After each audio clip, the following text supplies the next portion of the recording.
Hello everyone, welcome to Software Academy. We are here to present you a series of C programming language videos, and in today's session we'll have a brief introduction to C programming language.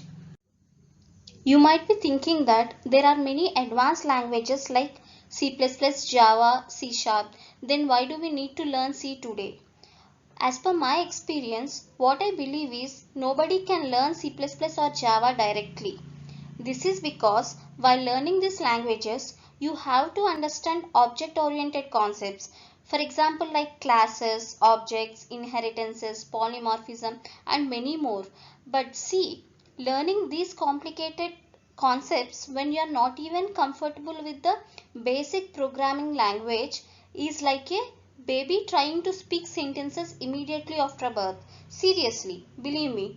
So what I feel is one should first learn all the language elements thoroughly with the help of C, and then it is easy for him or her to migrate to the advanced languages like C++ or Java.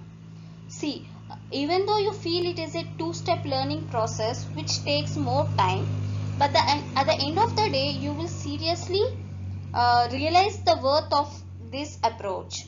And if you can clearly remember, this is the same reason why C language is introduced in your engineering first year or degree first year, and only in the later semesters you will be having other subjects like C++, Java in your curriculum, because it is easy for you to understand things step by step. Let us discuss the history of C language. It was developed by Dennis Ritchie at Bell Laboratories, USA in the year 1972. Initially, it was invented for implementing the Unix operating system.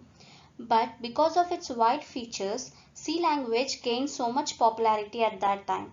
Even people started using the C language by adding many unofficial features.